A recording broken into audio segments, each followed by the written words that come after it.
여러분은 담대하십니까? 담대하다. 여러분은 담대하세요? 네. 저는 자주 담대하지 못합니다. 네. 담대하지 못하다라는 말은 고민이 많다라는 말이겠죠. 또 담대하지 못하다라는 말은 안심이 없다. 뭐 그런 뜻일 겁니다. 담대하지 못하다. 근데 여러분 그거 아십니까? 아이러니하게도 담대하지 못한 사람들이요, 삶을 더 열심히 살아갈 확률이 높습니다. 왜냐하면 내 삶에 많은 불안과 걱정의 요소들을 없애보고자 열심히 사는 거죠. 네. 예전에도 한번 제가 말씀드린 것 같은데, 청년 때 저를 담당하던 우리 리더가 저에게 이런 별명을 지어주었습니다. 완벽주의를 가능하게 하는 성실함. 그게 제 별명이었어요. 그렇게 부르시진 않았지만 어쨌든 그렇게 이제 얘기를 해주었죠. 근데 요즘은 그것도 잘 안 돼요. 네. 40이 넘어가니까 모든 결과를 완벽하게 통제한다는 것이 쉽지 않더라고요. 목사님 아직 뭐 젊으신데요. 왜 그런 말 하세요? 네, 저도 그런 줄 알았습니다. 네, 저도 언제까지나, 전 17 이후로 나이를 세지 않았거든요. 네. 저도 그런 줄 알았어요. 그래서 끝까지 놓지 못했습니다. 난 다 할 수 있다. 밤을 해서라도 새서라도 해냈죠. 그러나 다 잘해야 한다는 강박은 결국 제 몸을 망가뜨리고 있었습니다. 네. 그렇다면 이 몸의 끝은 무엇일까요? 저는 오늘 본문에서도 그 강박의 끝판왕을 봅니다. 염려의 끝판왕. 네. 오늘 본문을 보면 많은 사람들이 예수님의 집을 에워싸고 있습니다. 예수님은 마가복음 1장에서 이미 병든 자들과 귀신 들린 자들을 고쳐주셨기 때문에 그 소문이 많이 나서 이미 슈퍼스타가 되셨습니다. 사람들은 계속 예수님을 따라왔습니다. 예수님이 심지어 한적한 곳 광야로 나가 계셔 있을 때에도 사람들은 그곳으로 예수님을 찾아왔습니다. 좋은 거 아닐까요? 사람들이 예수님을 찾아오니까. 아닙니다. 사람들이 예수님을 자기 생각에 맞는 왕으로 삼기를 원했습니다. 오직 그들의 웰빙을 위해서 예수님을 왕으로 삼기를 원했습니다. 그들이 섬기고자 하는 왕이 아니라 그들을 섬겨야 할 왕으로 예수님을 찾고 있었던 거죠. 예수님이 얼마나 오래 그 한적한 곳 광야에 계셨는지 모릅니다. 예수님은 오랜 시간이 지난 후에야 이곳 가버나움이라는 도시, 예수님의 거처가 있는 이 도시로 다시 들어오실 수 있게 됩니다. 그런데 또 그 소식이 얼마나 빨리 퍼졌는지 수많은 사람들이 예수님이 계신 곳 그 집 앞을 에워쌌습니다. 2절을 보면 이 집 안에 자리가 없었던 것은 당연하고요. 문 앞에도 자리가 없었다라고 나옵니다. 너도 나도 이 앞자리, 지금은 다 비어 있는데, 너도 나도 이 앞자리에 앉으려고 다 경쟁을 했다 이겁니다. 예수님 오시니까 바글바글했죠. 사람들이 정말 많이 모였습니다. 그런데 이때 한 무리의 사람들이 등장합니다.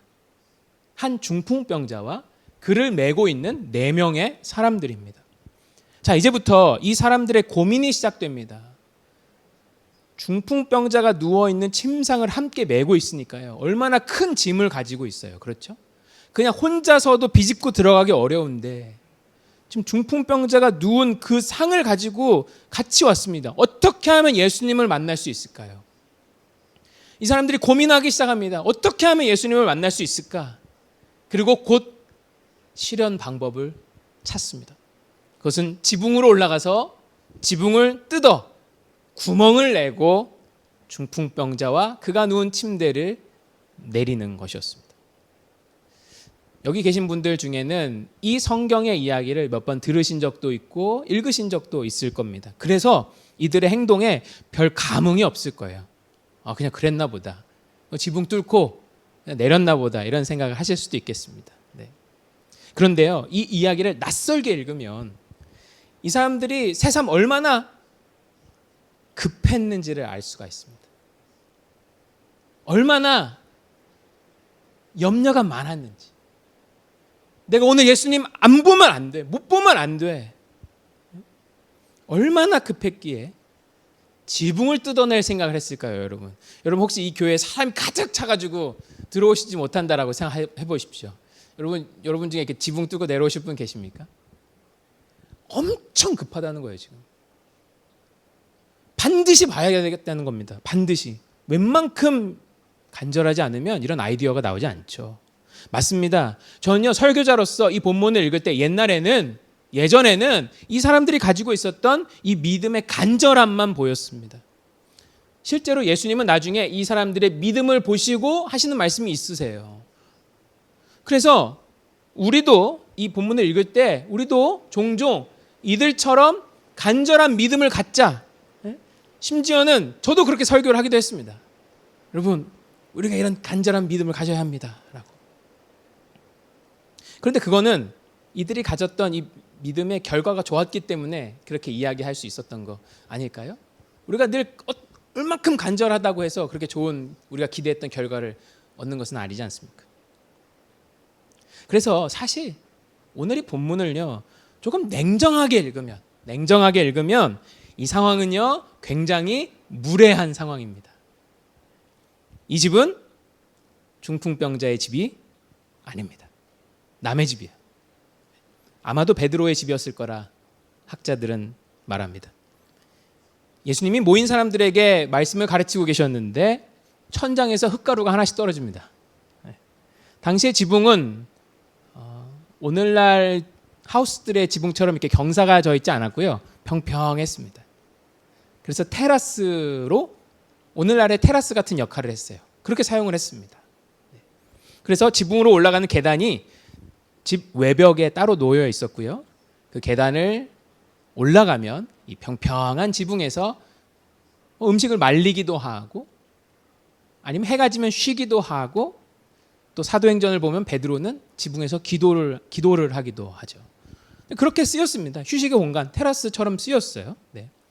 그러니까 사람들이 올라갈 수 있도록 튼튼하게 만들었습니다. 당시의 지붕은 나무 기둥을 얹고 가지들을 놓고 진흙을 발라서 굳힌 다음에 사람들이 지나다녀도 전혀 문제 없이 튼튼하게 지붕을 만들었단 말입니다. 자, 그 튼튼한 지붕을 지금 구멍을 내고 뜯고 구멍을 내는 중입니다. 자, 그럼 밑에서는 어떤 일이 일어나고 있었을까요? 여러분 생각해 보세요. 한 사람이 누운 침대를 내리는데 구멍이 얼마나 컸어야 했을까요? 그냥 드릴 몇 개 뚫어서 되는 게 아니었습니다. 엄청 큰 구멍을 내야 하는 것이죠. 아마도 집 주인이었을 베드로는 밑에서 그 구멍이 커지는 것을 보고 있을 수밖에 없는 겁니다. 여러분 잘 아시듯이 베드로가 얼마나 성격이 또 급해요. 당장이라도 지붕 위로 뛰어나가고 싶은 마음이 많이 들었을 겁니다. 예수님이 여러 번 말리셨을 겁니다. 베드로야, 나 몰라? 나 목수잖아. 내가 좀 이따 고쳐줄게. 여러 번 말리셨겠죠. 아니 베드로뿐만 아니라 지금 거기에 있었던 사람들은 어떻습니까? 예수님이 가르침을 이어가실 수 있었을까요? 지붕에서 뭐가 이렇게 막 떨어지고 소리가 나고 구멍이 뚫리는데 그들이 예수님의 말씀을 들을 수 있었을까요? 지금도 위에서 우리 예배당 위에서 지붕을 뜯어내는 공사를 누가 한다 그러면 우리가 예배를 드릴 수 있을까요? 없죠. 떨어지는 흙먼지들은 어떻게 하고요? 자, 이렇게까지 남에게 피해를 주면서 자기 믿음을 드러냈어야 했을까? 이 믿음이 진짜로 본받을 만한 믿음인가? 예전에는 이들의 간절함만 보였다면 이제는 저는요 불안과 강박이 보입니다. 오늘 예수님 못 만나면 안 돼. 반드시 만나야 돼. 반드시 예수님 만나서 이것을 고침받아야 돼. 지금 아니면 기회가 없어. 지금 반드시 만나야 돼. 남들이 어떤 피해를 보든 상관없어. 지금 급한 건 나야. 저는 어쩌면 이 사람의 이런 현재의 모습, 지붕이라도 뚫고 내려가자라고 말하고 있는 이 병자의 현재 모습이 이 사람의 과거의 모습을 그려주고 있는 것은 아닌가 이런 생각을 해봅니다. 이것은 추측이지만 아마도 이 사람도 아마도 저처럼 뭐든지 잘 해보려고 했던 그런 사람이었을 겁니다. 모든 일을 완벽하게 처리하고 싶었을 거예요. 하지만 늘 걱정과 불안 속에서 그렇게 하루하루를 살다가 어쩌면 그러다가 스트로크가 왔는지도 모르죠. 그러나 사지의 마비가 온 지금 이 순간도 입만 열 수 있는 이 상황에서도 끝까지 상황을 지휘하면서 그럼 지붕이라도 뚫고 내려가자. 끝까지 그 방법을 찾아내는 그 완벽함. 사지를 못 쓰는 상황에서도 끝까지 방법을 찾아내는 완벽함. 나는 예수님을 반드시 만나서 반드시 고침을 받아야겠어라는 이 모습. 이제는 이런 모습이 보입니다. 목사님, 이 사람 믿음을 너무 나쁘게 보시는 거 아닙니까? 저도 옛날에는 그렇게 생각 안 했어요. 근데 같은 사건을 적은 마태복음 9장을 또 진지하게 같이 읽으니까 마태복음 9장에는 이런 말씀이 기록되어 있습니다. 마태복음 9장 2절에 예수님 이렇게 말씀하세요. 작은 자야 안심하라, 내 죄 사함을 받았느니라. 마가복음에는 안심하라라는 말이 없습니다. 작은 자야 내 죄 사함을 받았느니라 이렇게 되어 있는데 마태복음 9장을 보면 작은 자야 안심하라, 내 죄 사함을 받았느니라 이렇게 되어 있습니다. 여기서 안심하라라는 말씀이 그리스어로 담대하라입니다. 담대하라. 두려워하지 마라. 불안해하지 마라. 염려하지 마라. 이 사람의 마음이 너무나 불안했던 것을 예수님 보신 것이죠. 사람의 중심, 마음을 보실 수 있는 예수님이 그 내려오는 중풍병자의 마음을 아셨습니다. 그가 얼마나 불안해하고 있고 그가 지금 얼마나 염려하고 있으며 그가 지금 얼마나 두려워하고 있는지. 우리는 늘 이렇게 불안 가운데 삽니다. 몸을 움직일 수 없는 상황에서도 여전히 불안할 수 있습니다. 남들에게는 위로한답시고 쉽게 얘기할지도 모릅니다. 너무 걱정하지 마, 잘 될 거야. 그러나 그게 막상 내일이 되면요, 절대로 담대함을 갖기 힘듭니다. 그렇습니다. 담대함이라는 감정은요, 어떤 사람의 내부에서 자연스럽게 생길 수 있는 감정이 아닙니다. 마음이 아니에요. 내 내부가 아니라 외부의 어떤 믿는 구석을 발견할 때까지, 그 믿는 구석이 외부에 생기기 전까지는요, 담대함이란 절대 나에게서 나올 수 없는, 스스로에게서 나올 수 없는 그런 마음입니다. 특히 이 중풍병자를 보십시오. 사지 마비가 와서도 지붕을 뜯어내는 그 집요함. 예수님은 그 사람 안에서 그 사람의 초조와 불안을 보셨습니다. 그래서 말씀하셨죠. 담대하라. 안심하라. 안심하라. 그런데 이 사람의 그 믿음을, 그런 여유 없는 믿음, 그런 눈으로 본다면 예수님이 이 중풍병자에게 하셨던 말씀은 뭘까? 조금 뒤에 보면 예수님께서 이 사람에게 다소 칭찬하시는 듯한 말씀을 하십니다. 그의 믿음을 보고 이래 하셨다라는 말씀이 나오거든요. 자, 그 말씀은 뭘까 궁금해집니다. 문맥상 예수님의 이 말씀도 저는 이 사람의 믿음, 온전한 믿음을 말한 것이 아니다라고 생각합니다. 중풍병자 혹은 내 친구를 포함해서요, 예수님을 향해 가지고 있었던 이들의 믿음은요, 자신을 치료해 줄 수 있는 예수님이었습니다. 물론 맞습니다. 예수님 병을 치료하실 수 있는 분이 맞죠. 그러나 오늘 본문에서 예수님이 드러내고자 하시는 예수님의 정말 중요한 모습은 단순히 병을 낫게 하시는 분의 모습이 아닙니다. 오늘 본문에서 힘을 다해 보여주고 있는 예수님의 모습은, 드러내고 있는 예수님의 모습은 근본적인 문제를 해결하실 수 있는 예수님입니다. 특별히 우리 안에 있는 죄의 문제를 해결하실 수 있는 예수님. 오늘 본문의 핵심 구절은 그래서 10절입니다. 제가 한번 읽어볼게요. 그러나 인자가, 예수님입니다, 땅에서 죄를 사하는 권세가 있는 줄을 너희로 알게 하려 하노라. 땅에서 죄를 사하는 권세가 있는 줄을 너희로 알게 하려 하노라. 예수님 지금 마태복음 2장에서 1절부터 지금 이 본문에 이르기까지 계속해서 하시는 말씀은 내가 너희에게, 나에게 죄를 사하는 권세가 있음을 보여주려 한다, 이런 말씀을 하고 계십니다.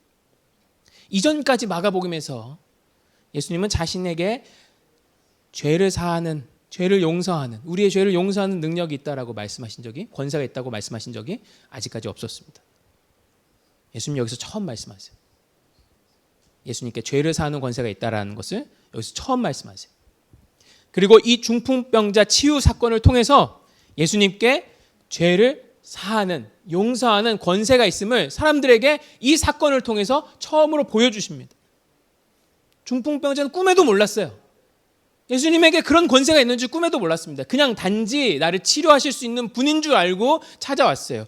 그렇게 오늘 만나지 못하면 안 돼라고 하면서 지붕을 파내서까지 예수님을 만났어요.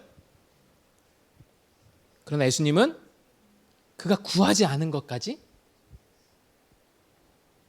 해결해 주십니다.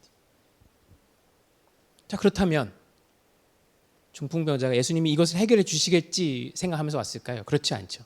자, 그렇다면 오늘 본문에서 우리는 중풍병자의 간절함을 보고 응답하신 예수님이 아니라 중풍병자의 그 간절함 때문에 응답하신 예수님, 그 예수님을 보는 게 아니라 중풍병자의 온전치 못했던 믿음을 통해서도 역사하시는 예수님을 볼 수 있다 이겁니다. 우리의 온전치 못한 믿음을 통해서도 역사하시는 예수님을 만날 수 있다는 거죠. 그랬기 때문에 누가 봐도 치료를 기대하며 나온 이 온전치 못했던 중풍병자에게도 예수님이 이렇게 말씀하실 수 있었습니다. 작은 자야 내 죄 사함을 받았느니라. 그건 그가 지붕을 뚫는 그런 어떤 완벽한 믿음을 보여줬기 때문에 들은 말이 아니라는 거죠. 예수님이 나의 죄를 사하실 분이야라는 완벽한 예수님에 대한 인식이 있어서 그의 이야기를 들어주신다, 그의 기도를 들어주셨다는 거 아니죠. 이 중풍병자의 온전치 못한 믿음에도 역사하셨던 우리 예수님을 만나게 됩니다. 자, 그렇다면 오늘 본문은 소망의 말씀이죠. 우리에게 지붕을 뜯으라라는 말씀이 아니라, 어떻게 해서도 완벽하게 예수님을 만나라라는 말씀이 아니라, 우리에게 어떤 연약함과 온전치 못함이 있어도 만나주시는 예수님의 그 은혜를 말하고 있는 거죠. 물론 하나님을 향한 간절함 그리고 또 거룩한 생활은요, 우리의 영적 성장에 도움이 됩니다. 하지만 하나님은 심지어 온전치 못한 모습으로 그분께 간 우리를 결코 내치시지 않는다 이겁니다.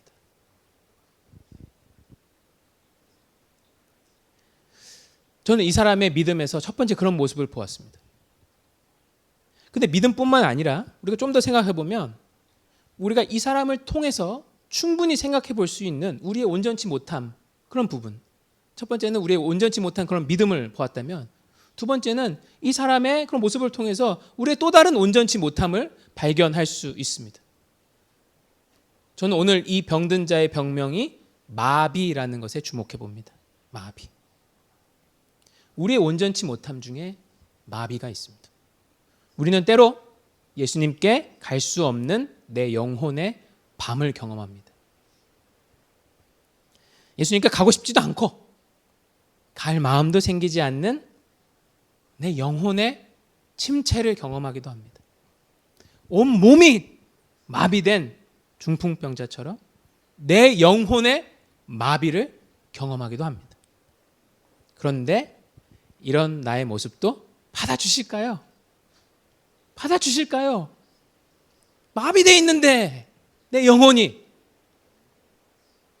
또 오늘 본문은 우리에게 무슨 말씀하고 계십니까? 받아주신다는 겁니다. 받아주신다. 자, 마비뿐만 아니라 저는 또 한 가지, 이 사람의 모습을 통해서 우리 온전치 못한 모습을 또 하나 발견해 봅니다. 그것은 이 중풍병자와 침상의 무게입니다. 무게. 여러분, 우리가 아이를 안으면 아이는 우리에게 폭 안기기 때문에 그래도 좀 뻗팅기지 않는 한 가벼워요. 네, 아이는. 여러분, 이렇게 침대에 누워있는 사람을 이렇게 든다는 건 굉장히 무겁습니다.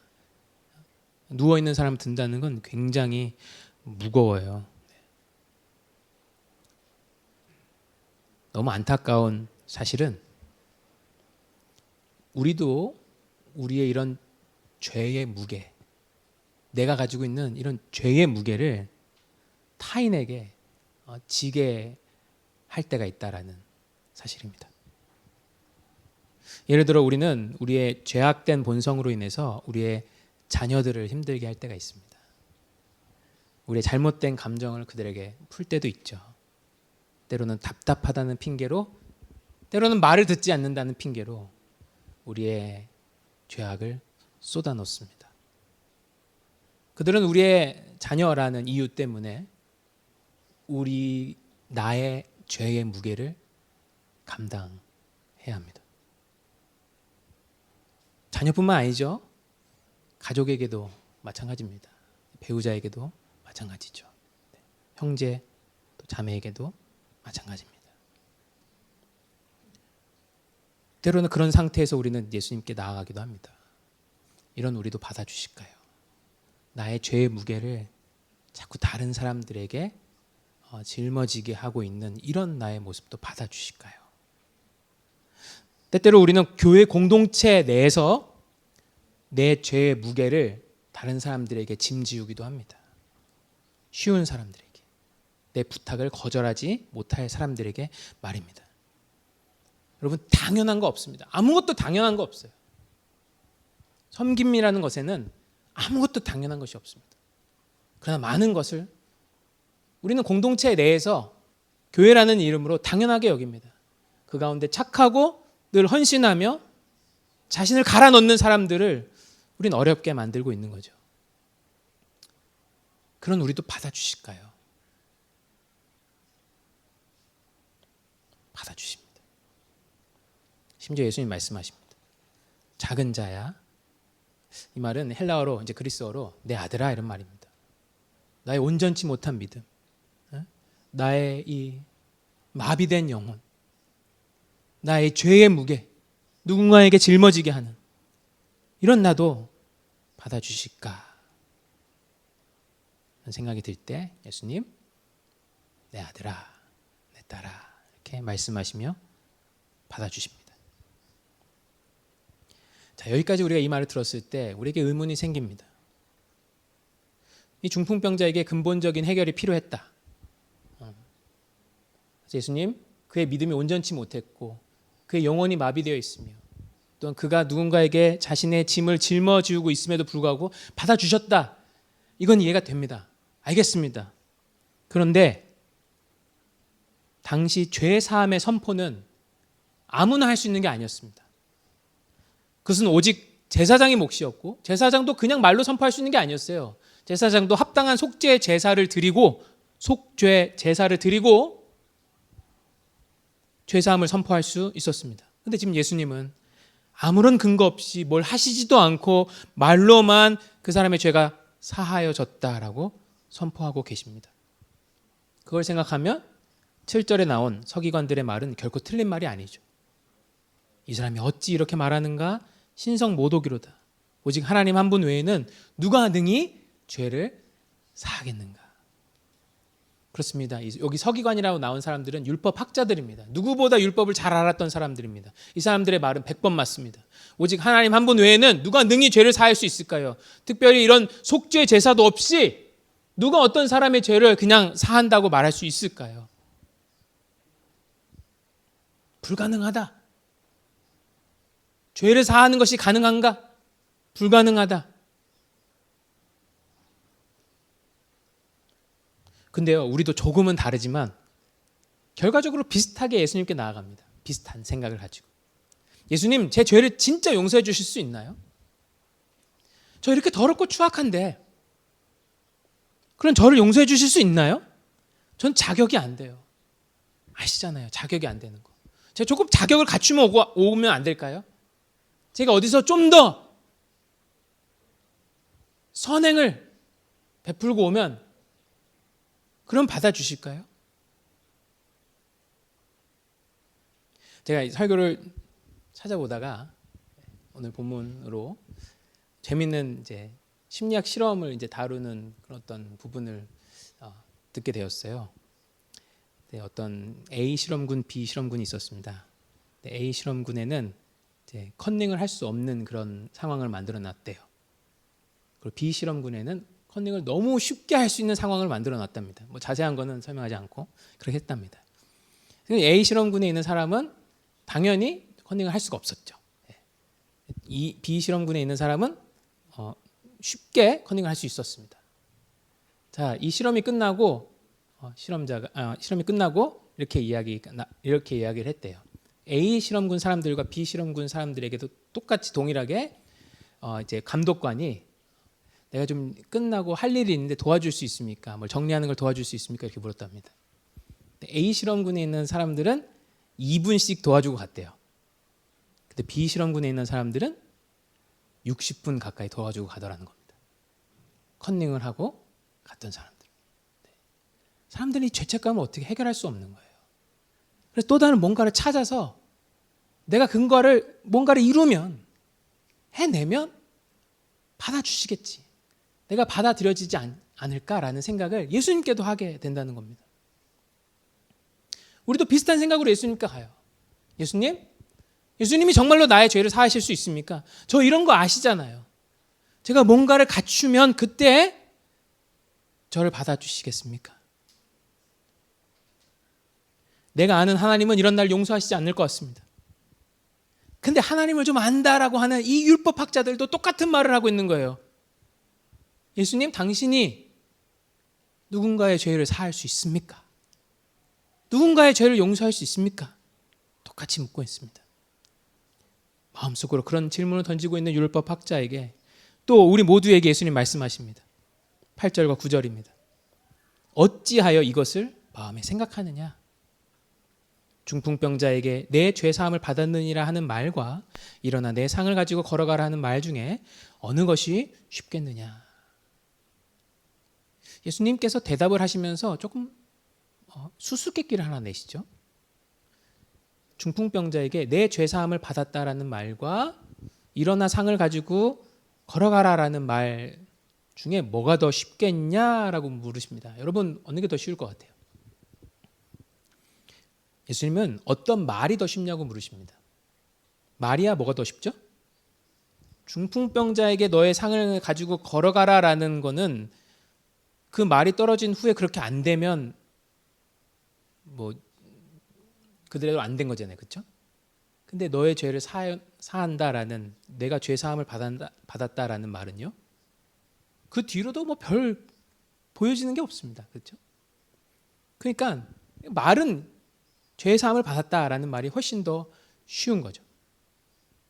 이 일을 하기 위해서 우리 예수님은 너무나 큰 고통을 받으셔야 했지만 그걸 차치하고 사람들에게 말로는 무엇이 더 쉽냐 이겁니다.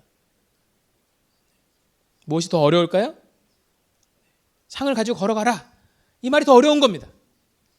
근데 예수님 지금 무슨 말씀하시냐면, 내가 어려운 것도 할 수 있으면 쉬운 것도 할 수 있는 거야. 그치? 라고 사람들에게 말하고 계시는 장면입니다.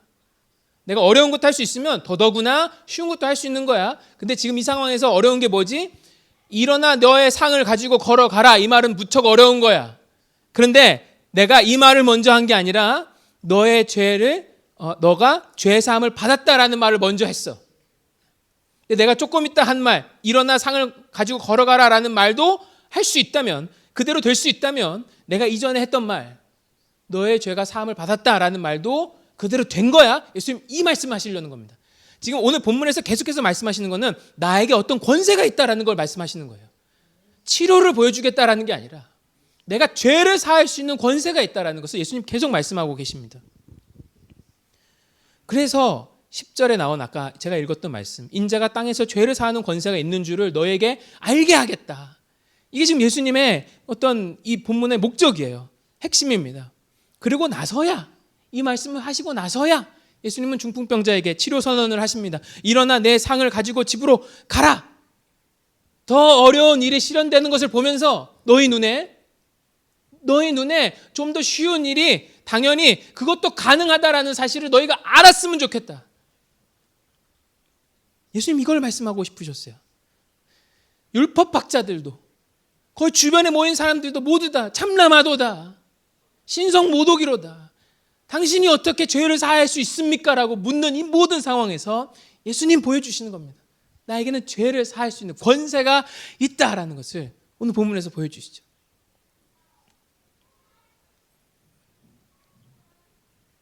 예수님께서 죄를 사하여 주시는 이 권세가 있다라는 사실이, 그럼 정작 치료를 받은 중풍병자에겐 어떻게 들렸을까요? 여러분, 이 중풍병자가 일어나서 상을 들고 걸어갑니다. 얼마 만에 걸어보는 걸음입니까?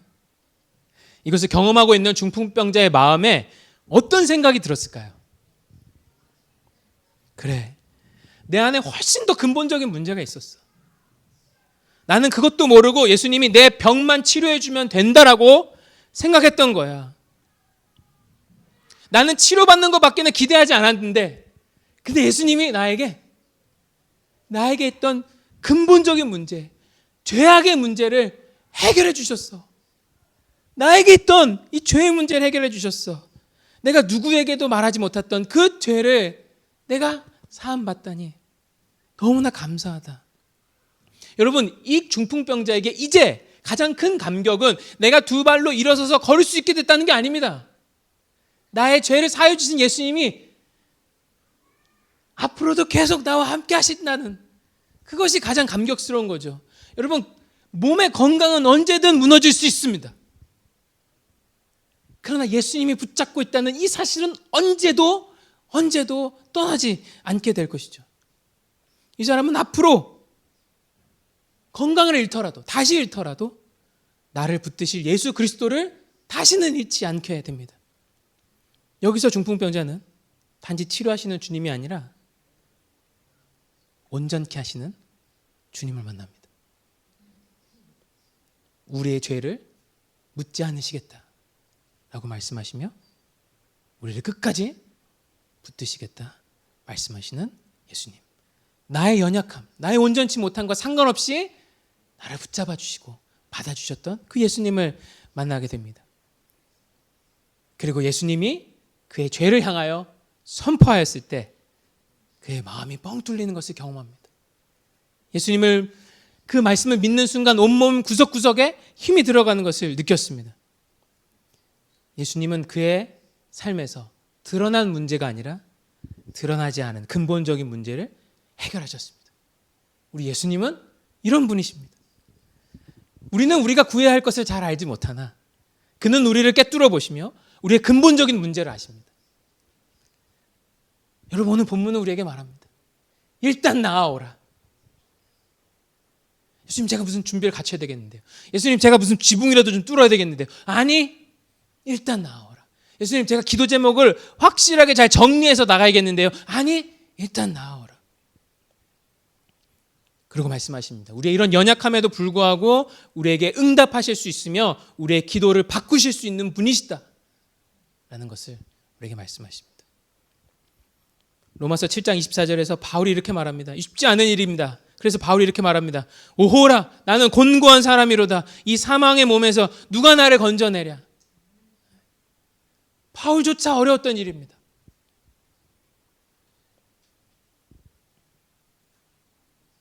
예수님은 그런 절망에 빠진 우리를 구원하러 이 땅에 오셨습니다. 그는 내가 지붕을 뜯어야 함과 상관없이, 내 영혼이 얼마나 마비되어 있느냐와 상관없이, 내가 얼마나 많은 죄의 짐을 누군가에게 짊어지게 하고 있느냐와 상관없이 우리를 받아주시며 구원해 주시는 분이십니다. 우리 예수님은 드러난 모든 것보다 더 깊은 곳에 있는 우리의 문제를 해결해 주실 수 있는 분이십니다. 그리고 지금도 우리를 부르시는 분이시죠. 여러분, 이것을 믿으십니까? 자, 이제 예수님은 그 죄의 문제가 해결된 자에게 이렇게 말씀하십니다. 일어나 내 상을 가지고 집으로 가라. 저는 이 말씀을 묵상하는데 무척 재밌었습니다. 내 상을 가지고 일어나라까지는 이해가 돼요, 그죠? 네. 집으로 가래요. 이게 무슨 상황이냐면 지금 많은 사람들이 예수님 앞에 앉아서 예수님의 가르침을 듣고 있는 상황입니다. 자, 이제 일어나 너 상을 가지고 저기 앉아가 아니었다는 겁니다. 집으로 가라. 집으로. 왜 집으로 가라 그러셨을까? 그럼 여기서 듣고 있던, 예수님의 가르침을 듣고 있던 그 무리들은 뭐가 되는 겁니까? 그죠? 예수님은요, 그가 있어야 할 곳으로 그를 다시 보내신 겁니다. 우린 여기서도 예수님의 은혜를 만날 수 있습니다. 우리 예수님은 우리의 근본적인 문제를 해결해 주시고 그가 있어야 할 곳으로 다시 보내십니다. 수치의 상징이었던 그 침상을 다시 갖다 놔야 할 곳을 알고 계시는 거죠. 예수님은 우리를 있어야 할 곳, 우리에게 죄사함을 선포하시고 우리를 있어야 할 곳으로 다시 보내십니다. 우리가 왔던 곳으로 우리를 다시 보내시는 거죠. 저도 이 말씀 붙잡고 묵상하는데 예수님께서 우리에게 이렇게 말씀하시는 것 같았습니다. 온전치 못한 믿음을 가지고 예수님께 갔던 우리가 그렇게 우리를 받아주신 예수님 만나고 돌아가야 할 곳은 어디일까요? 우리 온전치 못했던 믿음을 회개하는 자리로 다시 돌아가야 할 것입니다. 그게 첫 번째였어요. 우리 온전치 못했던 믿음을 가지고 예수님께 나왔을 때 예수님 받아주시지만 우리에게 죄사함을 선포하시고 우리를 다시 우리가 왔던 곳으로 보내신단 말입니다. 그곳에서 우리가 다시 회개할 수 있게. 두 번째, 우리에게 마비된 영역이 있다고 했습니다. 그렇죠? 그것만 연결되면 다른 걸 볼 수가 없는 영역들이 있어요. 그것만 연결이 되면 쉽게 화를 내고 쉽게 넘어지고 아깝고 난리가 나고 이런 부분들이 있습니다. 우리 인생에 마비된 부분들입니다. 그렇다면 누가 이런 마비를 해결하고 우리의 원래 있었던 자리로 보내실 수 있을까요? 예수님입니다. 그리고 우리의 영혼이 마비되었던 그곳으로 우리를 다시 보내십니다. 다시 보내세요. 내가 너의 근본적인 죄의 문제 해결했다. 그리고 다시 가서 그곳에서 다시 일어나고 다시 싸우고 쓰러졌을 때 다시 일으키시는 예수님의 은혜를 경험하게 됩니다. 이게 두 번째예요. 세 번째, 우리가 누군가에게 짐을 지우고 있던 영역들이 있습니다. 우리의 죄를 지우고 있던, 나의 죄를 다른 사람에게 지우고 있던 그런 영역들. 예수님 우리를 그곳으로 다시 보내시면서 뭐를 부탁하십니까? 그들에게 용서를 구해라. 우리의 힘으로 꺼낼 수 없었던 그런 말들을 다시 꺼내라고 하시죠. 저도 예전에 한번 예배를 드리는데 한국에 있을 때 엄청나게 큰 이제 그 예배 가운데 은혜를 경험하였습니다. 근데 그 말씀이 부모에게 순종하라는 그 말씀이었어요. 은혜 받기 쉽지 않은 말씀인데 제가 그 전까지 저희 어머니랑 사이가 별로 좋지 않았었거든요. 근데 그때 저는 처음 경험했던 것 같아요. 내가 떠나왔던 그 자리로 다시 돌려보내시는 예수님 말입니다. 예수님을 말입니다. 그래서 제가 집에 돌아가서 그냥 혼자 계신 어머니의 손을 잡고 엉엉 울었던 생각이 납니다. 그리고 이제 사이가 이제 더 좋아졌죠. 예수님은요, 우리가 이렇게 우리의 죄 때문에 내가 짐을 지우고 있었던 그 사람들이 우리 주변에 있다는 사실을 아십니다. 근데 우리의 죄의 문제를 해결하시고 우리에게 말씀하시는 건 다시 가라. 다시 가서 용서를 구하고 너가 그동안 미안했다 이야기하고 또 그동안 너의 어떤 마음을 이야기하라 말씀하십니다. 그러니까 우리 예수님은 그냥 우리가 죄사함 받고 그냥 잘 살아라 이렇게 말씀하시지 않죠. 우리가 돌아왔던 곳으로 우리가 왔던 곳으로 다시 돌아가서 이제는 다른 방식으로 이제는 다르게 완전히 해결하신 후에 이제는 다르게 살아가게 하신다는 겁니다. 저 다시 싸워볼게요, 주님. 다시 싸워볼게요. 다시 이상 들고 집으로 갑니다. 말씀 마치면서요. 제가 예전에 그런 말 많이 좋아해서 여러분과 함께 나눴습니다. 창세기를 깊이 묵상하면 이런 생각이 들 수밖에 없죠. 하나님 우리를 창조하신 목적이 survive 하라는 게 아니라 thrive 하라는 거라고. 그렇죠? 하나님 생육하고 번성하라 그러셨잖아요. 너네가 어떻게 좀 이민자로서 어디서든 비비면서 잘 살아봐라. 그렇게 말씀하신 게 아니라 생육하고 번성하라 이렇게 말씀하셨습니다. 그래서 우리의 삶의 목적은 survive가 아니라 thrive구나 이런 생각 많이 했었습니다. 근데요, 전 이것도 많은 것들을 설명하고 있다라고 생각하는데 최근에 또 다른 진리를 또 같이 한번 좀 묵상하게 됐어요. 비슷한 말입니다. 하나님 우리에게 서바이벌 하라고 말씀하시지 않고 우리에게 리바이벌 하라고 말씀하십니다.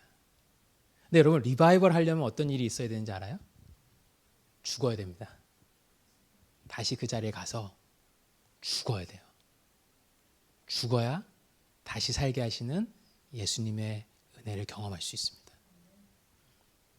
리바이벌이라는 건 어마어마한 거예요. 예수님의 다시 살아나심이라는 건 어마어마한 진리입니다. 예수님 우리에게 우리가 왔던 곳으로 다시 보내십니다. 우리의 근본적인 모든 것들을 해결하시고 다시 보내시죠. 거기서 다시 죽어볼 수 있겠냐 물으십니다. 우리 죄의 문제, 우리 마음속 깊은 문제 해결받고 우리의 영적 마비 해결받고 우리가 짐지우던 모든 일들 해결받고 우리의 수치를 들고 일어나 우리 아버지가 두 팔 벌려 기다리고 계신 그곳으로 돌아가길 원합니다. 다시 일어서게 해주세요. 이제는 죄사함 받은 자로서 살아가게 해주세요. 그것이 예수님 앞에 우리의 고백이 되길 원합니다.